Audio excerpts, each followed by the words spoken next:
Welcome everyone to another video where we are going to discuss about transverse shear in beams. Also, we will discuss about what is longitudinal shear and how we can determine with the help of a formula. So let's start discussing about it. Consider a beam, which is a simply supported beam, and if let's say we apply a concentrated load at the mid of this beam, then you know that this beam will be subjected to the bending stress, which we calculate through bending moment. Along with that, shear stresses are also being experienced by this beam. For that, first we should know the shear force. You know that for a simply supported beam, the shear force diagram will simply be like let's start from the left hand side. So there will be a positive shear that will be continued until the concentrated load. Because of the concentrated load, there will be a downward movement, exactly double of the reaction force, and ultimately it will be constant until the end of the beam.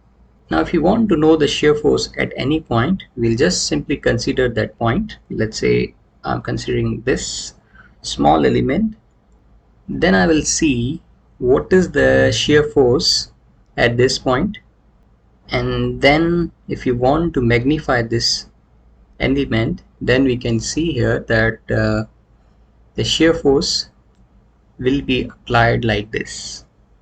So this vertical load, which is parallel to this cross section, hence shear force, is usually called vertical or transverse shear, and its magnitude depend upon the location of the point. Like if it was here, we consider this point, we consider this shear force.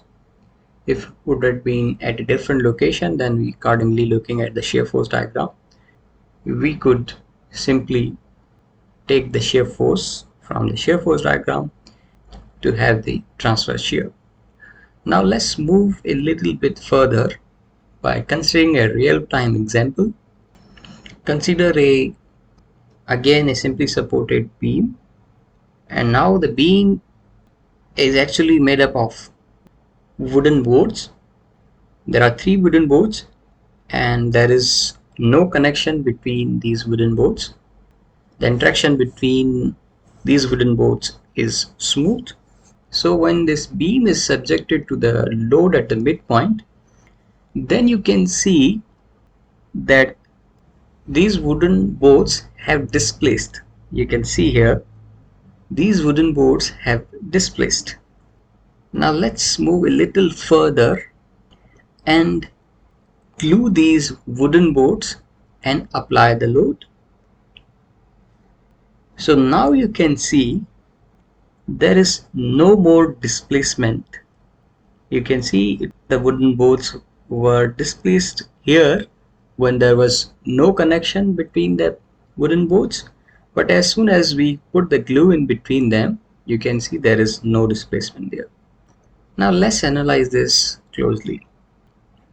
Now if we take a small element from there and magnify it, now you can see the glue is actually resisting that movement, that horizontal movement. Actually you can see in previous case actually. So that horizontal force is parallel to the length, or you can say in a longitudinal way. So this horizontal shear is called longitudinal shear.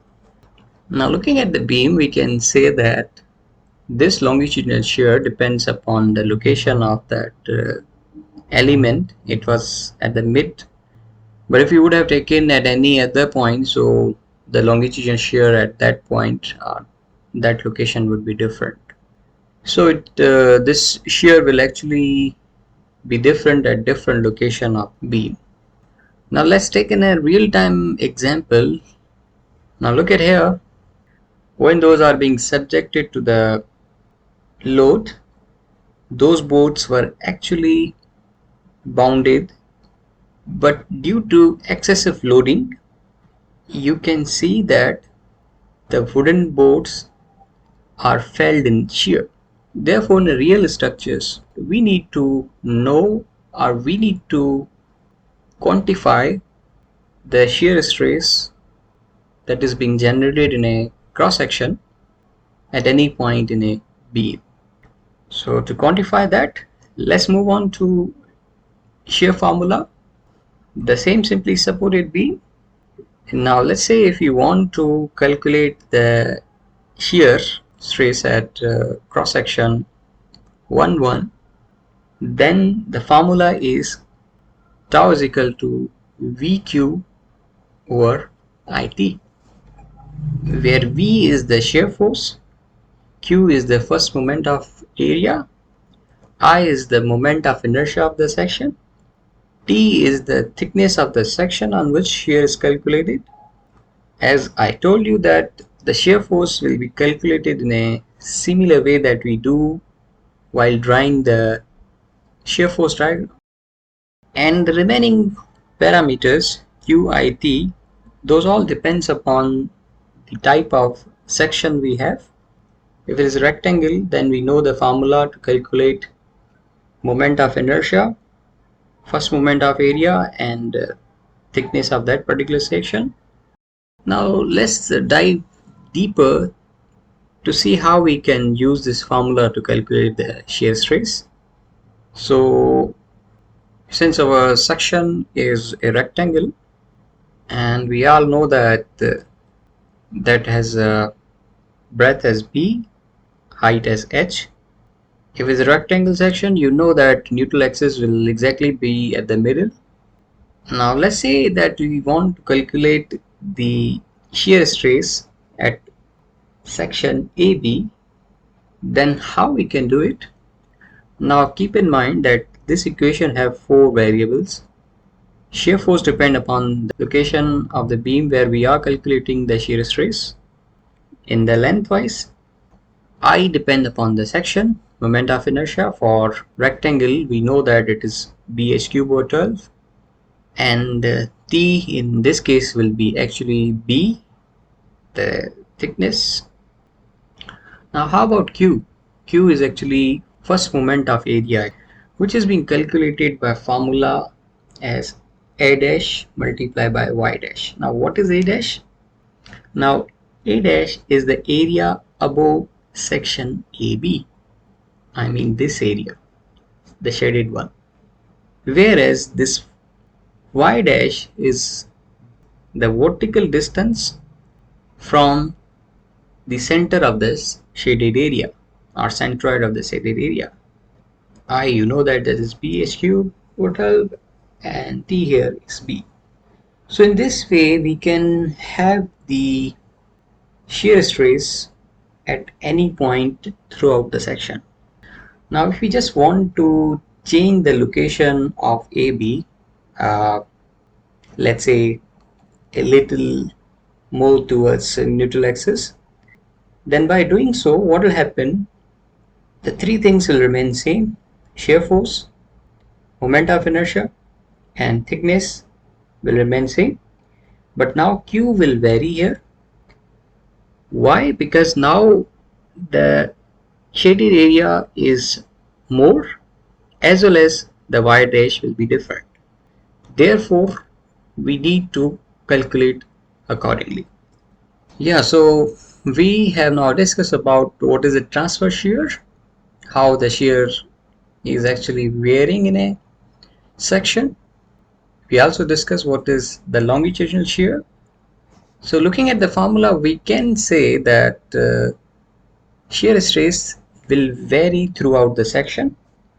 As you can see that as we are changing the section AB, Q is varying, then obviously the shear stress will vary regardless of the other parameters.